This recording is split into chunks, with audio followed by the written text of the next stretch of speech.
তার মৃত্যুকে কেন্দ্র করে বিভিন্ন মানুষের মধ্যে, আমাদের মতো বিভিন্ন মানুষের মধ্যে যে নীচতা, যে ক্ষুদ্রতা, যে রাজনৈতিক সংকীর্ণতা আমি দেখছি, এটা আমাকে হতাশ করেছে। নানা জনে নানা ধরনের মন্তব্য। কেউ বলতে চাচ্ছে যে উনি কি আসলে আজকে মারা গিয়েছেন, কেউ এমন কথা বলছেন উনি কি আরো আগে মারা গিয়েছেন, রাজনৈতিক কারণে কি ওনাকে পর্যন্ত টিকে রাখা হয়েছে, মনোনয়নের জন্য কি ওনাকে টিকে রাখা হয়েছে, ওনাকে মনোনয়ন দিতে হবে সেই জন্য ওনাকে মনোনয়ন দেওয়া পর্যন্ত অপেক্ষা করতে হয়েছে। এইরকম নানা ধরনের কথা শুনে আমি, বিশ্বাস করেন, আমার না মনটাই খারাপ হয়ে গেছে।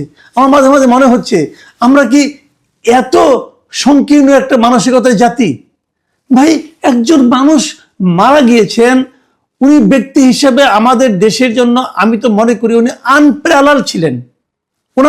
ওনার জীবনের উত্থানটা আপনি দেখেন, ওনার জীবনের স্ট্রাগলটা আপনি দেখেন, ওনার জীবনে এই দেশের মানুষের জন্য উনি কি করেছেন সেটা আপনি দেখেন। ভাবুন, একটা মানুষের উপর দিয়ে কি গিয়েছে, কতটা পেইন ওনাকে সহ্য করতে হয়েছে, তারপরেও উনি কি সুদৃঢ়ভাবে, অনড়ভাবে ওনার আদর্শের কাছে, ওনার চিন্তার কাছে উনি কিন্তু কোনো ধরনের আপোষ করেননি। মানুষটাকে সেভাবে দেখেন আপনারা। বাকিগুলো কেন, এই আলোচনাগুলো করে কেন আপনারা কি বলতে যাচ্ছেন? মানুষকে বিতর্কিত করার মাধ্যমে, মানুষের চিন্তা নিয়ে নানা ধরনের এই ধরনের আলোচনার মাধ্যমে আপনারা কি অর্জন করতে চাই, এই বিষয়টা না আমার কাছে ক্লিয়ার না। যাই হোক, একটু ক্ষোভের কথা বললাম, এই প্রসঙ্গটা আমি আবার পরবর্তীতে আসবো, তার আগে আমি বলে নেই, বেগম খালেদা জিয়া মারা যাওয়ার পরে সরকারের যে ভূমিকাটা আমার খুব পছন্দ হয়েছে। প্রধান উপদেষ্টা নিজে বক্তব্য দিয়েছেন, প্রধান উপদেষ্টা জানিয়েছেন যে উনি দেশে 3 দিনের জাতীয় শোক ঘোষণা করেছেন এবং একদিন জাতীয় ছুটি ঘোষণা করেছেন, এবং এগুলো আমার কাছে খুবই প্রয়োজনীয় মনে হয়েছে। দেশের একজন গুরুত্বপূর্ণ ব্যক্তির মৃত্যুতে এ ধরনের আনুষ্ঠানিকতা এবং সিদ্ধান্ত আমি মনে করি নেওয়া উচিত। কেন সেটাও বলি, যারা জীবিত আমরা আছি, আমরা এই সময়টা ওনাকে যেমন স্মরণ করতে পারবো, অথবা আগামীতে যারা রাজনীতি করবেন আমাদের এখানে, তারাও ভাবতে পারবেন যে রাজনীতিতে এই ধরনের আচরণ করা গেলে এই প্রাপ্তিটা মিলে, মানুষের কাছ থেকে শ্রদ্ধাটা পাওয়া যায়। কাজে আমি মনে করি জাতীয় জীবনে এই সমস্ত উদাহরণ তৈরির প্রয়োজন আছে। দেখুন, সারা দুনিয়াতে কিন্তু এর যে প্রভাবটা পড়েছে, সেই প্রভাবটাকে ভাবুন তো। পাকিস্তানের পররাষ্ট্রমন্ত্রী আসতেছেন, এখন বলবেন এই দেশে পাকিস্তান হয়ে গেছে, অথবা এটা তো আবার আমরা 74 আগের অবস্থা ফিরে যাচ্ছি। মানে সবকিছু মধ্যে রাজনীতি খোঁজার কোনো দরকার নাই। ভাবেন তো, ভারতীয় পররাষ্ট্রমন্ত্রী তো আসতেছেন, তাহলে এখন আবার কি হলো? নাকি এখন তাকে ফেরানোর জন্য আমাদের মিছিল করতে হবে? এরা যে আসতেছেন, এটা হলো একটা পারস্পরিক সৌহার্দ্যের পরিচয়, এবং দেখানো, বোঝানো, মানুষের প্রতি মানুষের ফিলিংসটাকে প্রকাশ করা, এবং এ থেকে এটা বোঝা যাচ্ছে আমরা কাউকে শত্রু রাষ্ট্র বানাইনি, সবাই আমাদের মিত্র, এবং তারা একটা উপলক্ষ করে আসতেছেন। এটা তো হয় না বলেন? ধরেন আপনার পাশের বাড়িতে, তার সঙ্গে আপনি দীর্ঘদিন ধরে বিরোধ চলছে, সেই বাড়ির একজন মুরব্বী যদি মারা যান, সবাই আমরা যাই না জানাজা অংশ নিতে? সবাইকে আমরা যাই না সেই বাড়িতে যারা শোক সন্তপ্ত পরিবার আছে তাদেরকে সমবেদনা জানাতে? যাইতো। দেখুন, যারা বলছেন যে এটাকে নির্বাচনে, রাজনীতিকে কাজে লাগানোর জন্য এই কাজটা করা হয়েছে, তাদের কাছে আমি একটা কথা বলি, কি হলো? ধরা যাক খালেদা জিয়া, আমি নিজেও বলেছিলাম যে খালেদা জিয়াকে দিয়ে কালকে 3টে মনোনয়নপত্রে টিপসই দিয়ে জমা দেওয়াটা আমার কাছে পছন্দ হয় না, এটা আমি বলেছিলাম। কিন্তু তার মানে কি এই যে এই জন্যই তাকে বাঁচিয়ে রাখা হয়েছিল? বিষয়টা এইভাবে দেখবেন না। আমি যেটা পছন্দ করিনি সেটা হলো একটা বিষয়, যে উনি তো আসলে নির্বাচনে অংশ নিতে পারবেন না, উনি প্রচারণায় থাকতে পারবেন না, বিজয়ী হলেও উনি এটা করতে পারবেন না। অতএব কি দরকার ছিল? ওই জায়গাটুকুকে আমার রাজনীতি মনে হয়েছিল, কিন্তু ওইটুকু করার জন্য ওনাকে বাঁচিয়ে রাখা হয়েছে। মনোনয়নপত্র দাখিলের পরের দিন তাকে মেরে ফেলতে হবে, এই ধরনের সন্দেহ যারা করছেন তাদের কাছে আমার একটা প্রশ্ন, ভাই, মনোনয়নপত্র দাখিল করেছেন বটে, কিন্তু ওনার মৃত্যুর কারণে কিন্তু একটা জায়গায় নির্বাচন স্থগিত হবে না। নির্বাচন স্থগিত হওয়ার যে নিয়ম, সেই নিয়মটা হচ্ছে বৈধ কোনো প্রার্থী যখন নির্বাচনী ইলেকশন কমিশন প্রার্থী হিসেবে তাকে বৈধ ঘোষণা করার পর যদি কোনো বৈধ প্রার্থী মারা যান, তখন ওই আসনে নির্বাচনটা স্থগিত হয়ে যায়। তো উনি তো বৈধ প্রার্থী এখনো হন না। যারা নির্বাচনে মনোনয়ন জমা দিয়েছেন, ইলেকশন কমিশন তো এখন পর্যন্ত কাউকে বৈধ কিংবা অবৈধ হিসেবে কাউকে ঘোষণা করেনি, তার আগে উনি মারা গিয়েছেন।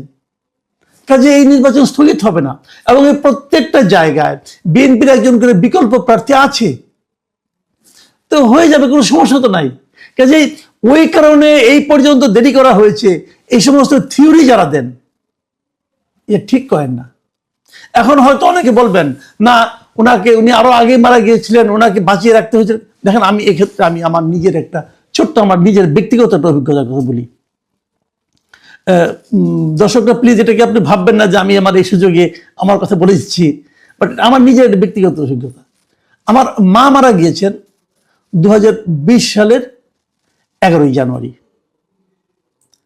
আমার মা যখন মারা যাওয়ার আগে উনি কোভিডে আক্রান্ত হয়েছিলেন, কোভিডে মারা গিয়েছিলেন, এবং শেষ দিকে ওনাকে আমরা সেরকম ভাবে ওই আপনার মানে কৃত্রিমভাবে বাঁচিয়ে রাখা হচ্ছিল। ওনার শ্বাস মানে অনেকগুলো অঙ্গ ওনার কলাপস করেছিল, ওনাকে আইসিইউতে ভেন্টিলেশনের মাধ্যমে বাঁচিয়ে রাখা হয়েছিল। ডাক্তাররা বললেন যে ওনাদের মেডিকেল সায়েন্স অনুযায়ী ওনারা কোনো আশা দেখেন না, কিন্তু মিরাকল হতেই পারে, আল্লাহ যদি চায় হবে, এটা তো আল্লাহর ইচ্ছা, জীবন মরণ তো মানুষের হাতে না, কাজে অনেক কিছুই হতে পারে। তবে মেডিকেল সায়েন্স অনুযায়ী ওনারা কোনো আশা দেখছেন না। যেদিন ওনারা বললেন তারপরেও চার দিন কিন্তু উনি ছিলেন, আমরা ওইভাবে দেখেছিলাম ওনাকে। এবং আমি নিজেও আমার যুক্তি দিয়ে, আমি অনেক ডাক্তারের সঙ্গে আলাপ করেছি, তারাও বলেছিলেন আপনি যদি 4 দিন রাখেন, মানে ওনারা কোনো মানে সায়েন্স অনুযায়ী কোনো চান্স ওনার নাই। আসলে আমরা অপেক্ষা করছিলাম আমার বোনের জন্য। আমার বোন তখন অস্ট্রেলিয়া থাকতেন। আমার বোন বললো যে আমি আসতেছি। ওনার অস্ট্রেলিয়া থেকে উনি তখনই যত তাড়াতাড়ি সম্ভব রওনা হয়েছেন, এবং উনি এসেছেন। উনি এসে দেখে বললেন যে তোরা আম্মাকে কেন কষ্ট দিচ্ছিস কেন? তো আমরা আম্মাকে কষ্ট না দেওয়ার সিদ্ধান্ত নিলাম, এবং 10 তারিখ দিবাগত রাতে ওনার ভেন্টিলেশন খুলে নেওয়া হয় এবং উনি মারা যান। এখন বলেন, এই ভেন্টিলেশন যদি আমরা আরো 3 দিন আগে খুলে নিতাম, তাহলে হয়তো ওনার মৃত্যু দিবস আমরা মনে করতাম যে 9 জানুয়ারি অথবা 10 জানুয়ারি, এটা হলো 11 জানুয়ারি। বিষয়টা খেয়াল করুন, এখানে কি কোনো অন্য কিছু আছে? এটাই তো স্বাভাবিক প্রক্রিয়া, তাই নয় কি? তো যদি সেটা আমার মায়ের জন্য স্বাভাবিক প্রক্রিয়া হয়, একজন অরাজনৈতিক ব্যক্তির জন্য, তাহলে তারেক রহমান তার মায়ের জন্য এটা স্বাভাবিক প্রক্রিয়া হবে না কেন?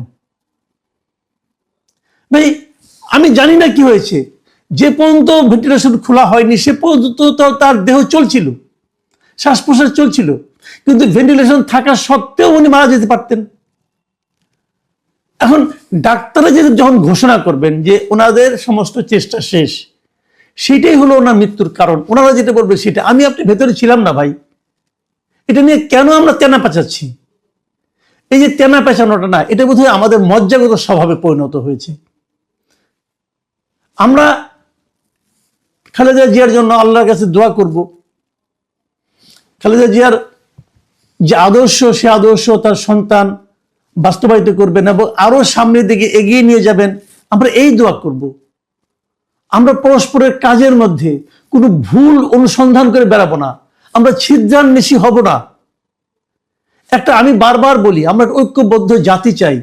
আমরা যদি মানুষের সমস্ত খুঁটিনাটি বিষয় নিয়ে ছিদ্র খুঁজতে থাকি, আমরা ঐক্যবদ্ধ কিভাবে হব ভাই?